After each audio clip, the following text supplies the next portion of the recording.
Movie की शुरुआत में हमें एडम नाम के एक आदमी को दिखाया जाता है जो कि एक ब्रिटिश बायोलॉजिस्ट था। वो प्लांट और फंगल लाइफ के ऊपर रिसर्च किया करता था। वो अपनी वाइफ और बेटे के साथ एक रिमोट एरिया में जा रहा था जो कि एक ईस्ट विलेज है। असल में सरकार इस जगह के जंगल को काटना चाहती थी, लेकिन गांव वाले चाहते थे कि जंगल को ना काटा जाए। इसीलिए यहाँ पर एडम को रिसर्च करने के लिए भेजा गया था ताकि वो वहाँ के पेड़ और पौधों पर रिसर्च करके पता लगा सके कि किन पेड़ों को काटना ठीक रहेगा और किन पेड़ों को नहीं। फिर एडम अपने बेटे को लेकर जंगल में पेड़ पौधे के सैंपल लेने के लिए चला जाता है और जब वो सैंपल लेकर वापस आ रहा होता है तब उसका डॉग भौंकता हुआ जंगल की ओर भागता है। एडम भी उसके पीछे पीछे जाता है और वो देखता है कि वहाँ पर एक बहुत ही पुराना टूटा हुआ घर है। और जब वो उस घर के अंदर जाता है तो वो देखता है कि उस दीवार के साथ एक मरा हुआ हिरन चिपका हुआ था। और जब वो उस हिरन को हटाता है तो वो देखता है कि उसकी बॉडी में से काले रंग का कुछ अजीब सा पदार्थ निकलने लगता है और एडम उस पदार्थ का भी सैंपल ले लेता है। वहीं दूसरी ओर हमें एडम की वाइफ को दिखाया जाता है जो घर की साफ सफाई कर रही थी। और तभी उस जगह का कॉल्म नाम का एक लोकल आदमी वहाँ पर अपने बेटे के साथ आ जाता है और वो एडम की वाइफ से कहता है कि मैंने तुम्हें पहले भी कहा था कि तुम्हें यहाँ पर नहीं आना चाहिए था, ये जगह बहुत ही खतरनाक है, तुम यहाँ से चले जाओ। और तुम्हारा बच्चा छोटा है, तुम्हें कम से कम उसके बारे में सोचना चाहिए था। असल में वो आदमी एडम और उसकी फैमिली के यहाँ आने से बिल्कुल भी खुश नहीं था। एडम की वाइफ कहती है कि मेरे हस्बैंड घर पर नहीं है, आप उनसे बात करना। फिर कॉल्म वहाँ से चला जाता है और जब एडम घर पर आता है तो उसकी वाइफ उसे कॉल्म के बारे में बताती है, जिस पर एडम उसे कहता है कि वो चाहता है कि हम इस जंगल से और इस दुनिया से दूर चले जाए, इसीलिए वो हमें डराने की कोशिश कर रहा है। फिर एडम जंगल से जो काले रंग का पदार्थ लेकर आया था उस पर रिसर्च करना शुरू कर देता है और वो देखता है कि उसके अंदर जो सेल्स होते हैं वो अपने आसपास के सेल्स को मार रहे थे। और तभी वहाँ पर एडम की वाइफ आती है और वो बताती है कि हमारे बेटे की बेड पर काले रंग का पदार्थ गिर रहा है। ये सुनकर एडम जल्दी से ऊपर जाता है, लेकिन वहाँ पर कोई भी काले रंग का पदार्थ नहीं था। इसके बाद वो अपने बेटे को सुलाकर नीचे किचन में आ जाते हैं और तभी उनके बेटे की रोने की आवाज सुनाई देती है। फिर वो दोनों के दोनों ऊपर की ओर भागते हैं, लेकिन तभी अंदर से कोई दरवाजा बंद कर देता है और किसी तरह से वो दरवाजा खोलकर देखते हैं तो अंदर उसका बेटा रो रहा था और साथ में ही खिड़की टूटी हुई थी। इन्हें लगता था कि ये गाँव वालों ने किया है। फिर वो पुलिस को बुलाते हैं और कहते हैं कि आज कॉल्म यहाँ पर आया था और हमें लगता है कि ये उसी ने किया है। तभी वो पुलिस वाला कहता है कि ऐसा कुछ भी नहीं है, असल में कुछ दिन पहले ही कॉल्म की बेटी जंगल में कहीं गायब हो गई थी और यहाँ पर रहने वाले लोगों का मानना है कि इस जंगल में क्रिएचर है जिसका नाम हेलो है। वो लोगों को मारकर बच्चों को उठा कर ले जाता है और कॉल्म नहीं चाहता कि जिस तरह से उसकी बेटी गायब हो गई उस तरह से आपका बच्चा भी गायब हो जाए, इसीलिए वो आपको आगाह कर रहा है। और जहाँ तक खिड़की टूटने का सवाल है तो आप जंगल के बीचों बीच रहते हो,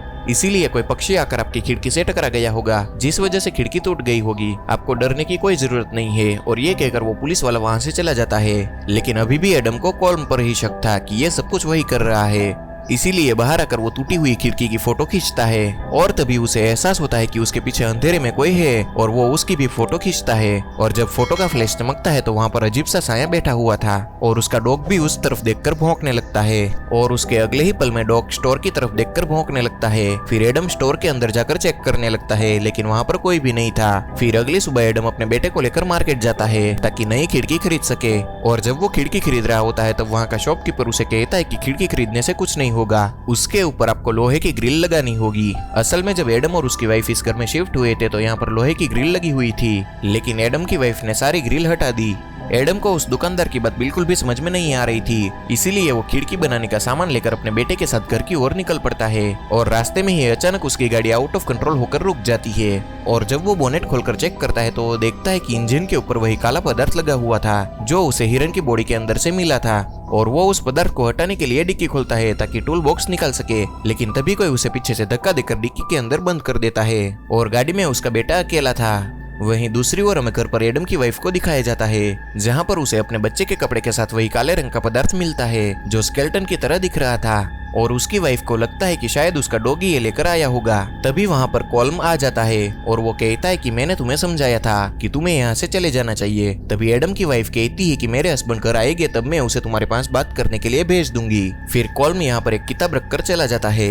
वहीं हमें एडम को दिखाया जाता है जो डिक्की के अंदर बंद था और जंगल के बीचों बीच उसका बेटा गाड़ी के अंदर अकेला था जो रो रहा था। एडम किसी भी तरह डिक्की के अंदर से गाड़ी की सीट को फाड़कर गाड़ी के अंदर निकलता है और अपने बेटे को लेकर गाड़ी से बाहर आता है। वो देखता है कि गाड़ी में किसी ने बहुत ही गहरे गहरे स्क्रैचेस लगाए हुए हैं। उसे लगता है कि ये काम कॉल्म का है और वो बहुत ही ज्यादा डर चुका था और वो भागता हुआ अपने बेटे को लेकर घर आता है। उसकी वाइफ को भी कुछ समझ में नहीं आ रहा था कि यहाँ पर क्या हो रहा है। फिर वो तीनों ऊपर कमरे में चले जाते हैं और उसी वक्त घर की लाइट चली जाती है और अजीब अजीब सी आवाज आने लगती है। एडम को लगता है कि ये कॉल्म कर रहा है और वो कहता है कि मैंने पुलिस को कॉल कर दिया है, तुम यहाँ से चले जाओ। और तभी उसे दरवाजे की ओर से आवाज आती है और वो दरवाजे पर गोली चलाता है, लेकिन जब वो दरवाजा खुलता है तो वहाँ पर कोई भी नहीं था। इसके बाद एडम वो किताब देखता है जो कॉल्म यहाँ पर छोड़कर गया था।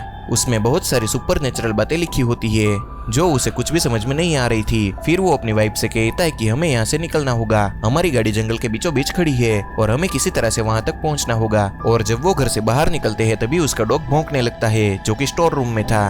एडम स्टोर रूम में जाकर देखता है कि उसके डॉग की आंख बहुत ही लाल थी और उसे लगता है कि कॉल्म ने उसे मारा है। फिर वो सब यहाँ से गाड़ी की ओर निकल पड़ते हैं और जब वो गाड़ी के पास पहुंच गए होते हैं तभी उनका डॉग रुक जाता है और सामने देखकर भौंकने लगता है। असल में उसके सामने एक काला साया था और वो उसका पीछा करना शुरू कर देता है।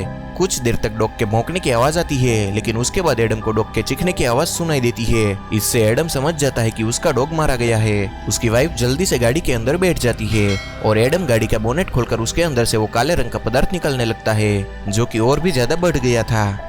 ठीक उसी वक्त उसकी वाइफ जो गाड़ी में बैठी हुई थी वो पीछे देखती है, तभी उसे वहां पर बहुत सारे काले साए दिखाई देते हैं जिसे देखकर वो बहुत ज्यादा डर जाती है और गाड़ी को स्टार्ट करती है। और जब गाड़ी की हेडलाइट जलती है तो सामने उसे बहुत सारे क्रिएचर दिखाई देते हैं जो बहुत ही अजीब से दिख रहे थे, जो इनको मारने के लिए इनकी ओर आगे बढ़ रहे थे। एडम जल्दी से गाड़ी के अंदर आता है और वो गाड़ी को यहाँ से निकल कर ले जाता है। और जब वो लोग स्पीड से आगे बढ़ रहे होते हैं तब उनके सामने एक बच्ची आ जाती है जिस वजह से एडम की वाइफ गाड़ी को एक तरफ घुमा देती है, जिसकी वजह से गाड़ी एक गड्ढे में फंस जाती है और वो उसे नहीं निकल पाते हैं। इसीलिए एडम और उसकी वाइफ अपने बेटे को लेकर वापस अपने घर की ओर भागने लगते हैं और घर आकर उसे समझ में आ जाता है कि कॉल्म जो कुछ भी कह रहा था वो बिल्कुल सच था। यहाँ जंगल में बहुत ही खतरनाक क्रिएचर है जिसे हेलोस कहा जाता है, जो सिर्फ अंधेरे में हमला करते हैं और ये क्रिएचर कभी भी उजाले में नहीं आते हैं। फिर जब एडम की होल से बाहर देख रहा होता है तब एक क्रिएचर उसकी आंख पर हमला करके उसकी आंख को जख्मी कर देता है।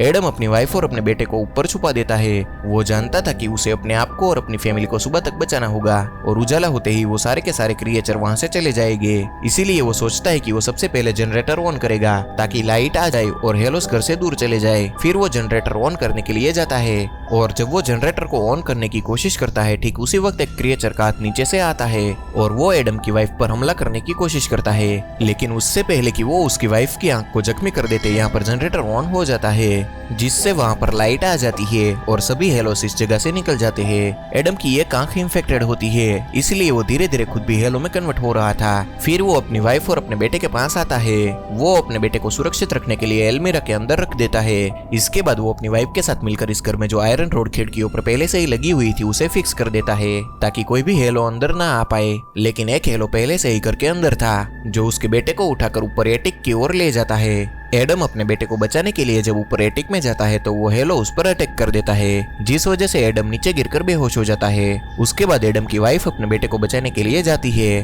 दरअसल वो हेलो उसके बेटे को लेकर बाहर चला जाता है और फिर एडम की वाइफ उसके पीछे जाती है और वो देखती है कि उसका बेटा नदी के अंदर तैर रहा है और वो अपने बेटे को बचाने के लिए पानी के अंदर जाती है और किसी तरह से अपने बेटे को बचाकर घर वापस लेकर आती है। इसके बाद वो अपने बेटे को एडम को देकर कहती है कि इसके कपड़े चेंज कर दो, लेकिन जब एडम अपने बेटे को देखता है तो वो पूरी तरह से हैरान हो जाता है और वो कहता है कि ये हमारा बेटा नहीं है, हेलोस ने हमारे साथ धोखा किया है। लेकिन उसकी वाइफ को लग रहा था कि एडम को सिर्फ ऐसा इसीलिए लगता है क्योंकि वो इन्फेक्टेड है, लेकिन एडम को पूरा विश्वास था कि हेलोस ने उसके साथ धोखा किया है।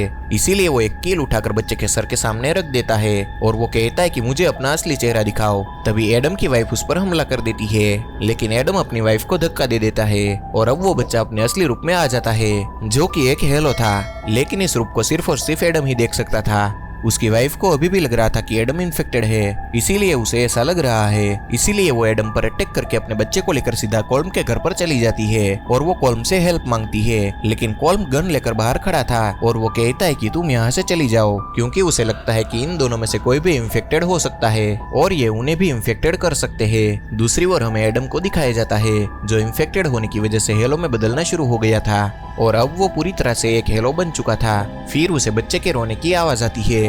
फिर वो उस आवाज का पीछा करते हुए घने जंगल में एक गुफा के अंदर जाता है जहाँ पर बहुत सारे हेलोज होते हैं और यहाँ पर कॉल्म की बेटी भी होती है जो खुद भी एक हेलो बन चुकी थी और उसी के हाथ में एडम का बेटा होता है। वो उससे अपने बेटे को वापस मांगता है लेकिन वो उसे वापस नहीं करना चाहती थी और यहाँ पर जितने भी हेलो होते हैं वो सब एडम पर हमला करना चाहते थे लेकिन एडम के पास आग की मशाल होती है इसीलिए वो उसके पास नहीं आ रहे थे, जिससे हमें पता चलता है कि एडम के अंदर अभी भी इंसानियत का एक हिस्सा बचा हुआ था इसीलिए वो आग से नहीं डर रहा था। वहीं दूसरी ओर हमें एडम की वाइफ को दिखाया जाता है जो अपने बेटे को लेकर जंगल की ओर भाग रही थी और उसके पीछे बहुत सारे हेलो होते हैं और उसके पास जो कैमरा होता है वो बार बार उसकी फ्लैश को चमकाकर हेलोस को अपने आप से दूर रख रही थी लेकिन तभी वो ऊपर से नीचे गिर जाती है जिससे उसके हाथ से कैमरा गिर जाता है और उसका फ्लैश खराब हो जाता है और उससे पहले कि हेलो उसे मारने के लिए उसके पास आते यहाँ पर एडम अपने असली बेटे को लेकर आ जाता है और अपनी वाइफ को वो कहता है कि तुम्हारे पास जो बच्चा है वो सिर्फ हेलो की एक चाल है। दरअसल वो हमारे बच्चे को हासिल करना चाहते हैं इसीलिए उन्होंने हमें इस भ्रम में फंसाया है। वो किसी तरह से अपनी वाइफ को कन्विंस कर लेता है। तभी वहाँ पर एक हेलो आ जाता है जो एडम की वाइफ के ऊपर हमला करना चाहता था लेकिन एडम उसका सामना करता है। साथ में ही वहाँ पर कॉल्म की बेटी भी आ जाती है जिसे एडम मार देता है और ये सब देखने के बाद एडम की वाइफ एडम जो बच्चा लेकर आया था उसे लेकर वहाँ से निकल जाती है। हालांकि हेलोस अभी भी उसका पीछा कर रहे थे लेकिन अब सुबह की रोशनी होना शुरू हो गई थी जिस वजह से सभी हेलोस अपनी केव में वापस चले जाते हैं। वहीं हमें एडम को दिखाया जाता है जो अब मारा जा चुका था और वो बच्चा जो उसकी वाइफ ने उसे दिया था यानी कि उसने जो बच्चा बदला था वो सच में ही एक हेलो था यानी कि उसकी वाइफ के पास अभी जो बच्चा है वो उसका असली बेटा है। और फिर उसकी वाइफ वापस अपने घर पर आ जाती है जहाँ पर वो एडम के लिए बहुत दुखी होती है और वो बहुत रोने लगती है लेकिन रात होने से पहले उसे अपने बेटे को लेकर यहाँ से निकलना होगा। फिर इस मूवी के लास्ट सीन में हमें जंगल दिखाया जाता है जहाँ पर कुछ लोग पेड़ काट रहे थे यानी कि यहाँ पर पेड़ की कटाई शुरू हो गई थी और बहुत सारे पेड़ों में वो काले रंग का पदार्थ भी होता है जिसकी वजह से फंगल इन्फेक्शन फैलता है जिससे इंसान हेलो में बदल जाता है और अब ये कटे हुए पेड़ जहाँ जहाँ जाएंगे वहाँ ये इन्फेक्शन फैलता रहेगा यानी कि वहाँ पर लोग हेलोस में कन्वर्ट होना शुरू हो जाएंगे। और इसी के साथ हमारी ये मूवी यहाँ पर खत्म होती है। तो दोस्तों अगर आपको हमारी ये वीडियो अच्छी लगी हो तो प्लीज लाइक करें, शेयर करें और सब्सक्राइब करना बिल्कुल भी ना भूलें।